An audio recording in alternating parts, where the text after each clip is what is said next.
3 tersangka dan 1 saksi kasus penembakan Brigadir J menjalani tes kebohongan di Puslap 4 Polri. Para tersangka ini adalah Putri Chandrawati, Ricky Rizal, Richard Eliezer, dan Kuat Ma'ruf, serta 1 saksi yakni Susi, mantan asisten rumah tangga keluarga Ferdi Sambo. Mereka diperiksa dengan menggunakan poligraf atau dikenal dengan lie detector.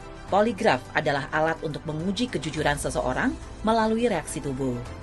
Poligraf juga dikenal sebagai psychological deception detection atau pendeteksi kebohongan seseorang melalui gejala psikis yang membangkitkan reaksi fisiologis atau reaksi tubuh. Puslap 4 Bareskrim Polri memiliki alat poligraf yang telah diakui oleh Asosiasi Poligraf Amerika. Alat produksi Kanada tahun 2019 ini memiliki tingkat akurasi hingga 93% dan sudah memiliki standar ISO IEC 17025.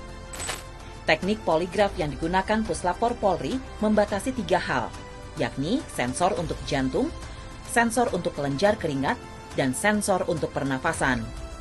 Pemeriksa poligraf harus seseorang yang tersertifikasi dan telah mengikuti pelatihan untuk memenuhi syarat ketentuan sesuai dengan standar operasional prosedur Asosiasi Poligraf Amerika. Saat pemeriksaan poligraf, ada beberapa kriteria yang harus dilakukan, yakni pemilihan metode atau teknik pertanyaan yang akan dilakukan.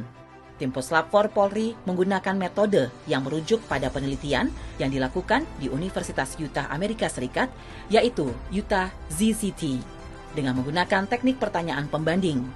Sebagai alat bukti, syarat yang dikeluarkan oleh Asosiasi Poligraf Amerika, tingkat akurasi harus di atas 92%, maka teknik pertanyaan Utah ini digunakan di Indonesia, khususnya di kepolisian. Adapun fungsi poligraf yaitu untuk mendapatkan kejujuran seseorang secara profesional, mendeteksi seseorang melakukan kebohongan untuk membuktikan ketidakbersalahan, untuk membersihkan nama baik, dan menyelesaikan permasalahan dengan segera, serta investigasi kasus kejahatan dan pre-employment screening. Dalam tahapan pemeriksaan poligraf, seseorang tidak serta-merta dipasangkan alat dan diajukan pertanyaan. Ada 2 tahapan yang harus dilakukan terlebih dahulu.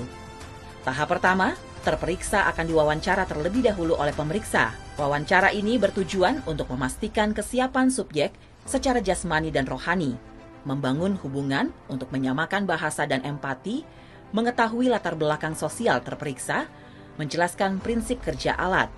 Pemeriksa kemudian mempelajari terperiksa dan bahasa tubuh terperiksa, menyamakan persepsi kedudukan kasus, dan mempersiapkan pertanyaan dalam tes. Setelah itu, baru dilakukan pemeriksaan poligraf. Namun sebelumnya, pemeriksa akan menanyakan kesediaan terperiksa untuk dipasangi alat poligraf.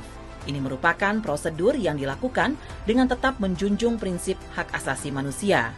Pemeriksaan poligraf bisa berlangsung selama 3-6 jam dengan single issue. Hasil dari poligraf berupa grafik yang nantinya akan dituangkan ke dalam form hand scoring untuk dilakukan analisa sebagai hasil dari pendapat ahli berupa berita acara pemeriksaan. Inilah salah satu metode scientific crime investigation yang digunakan Polri untuk mengusut kasus penembakan Brigadir J secara transparan dan profesional.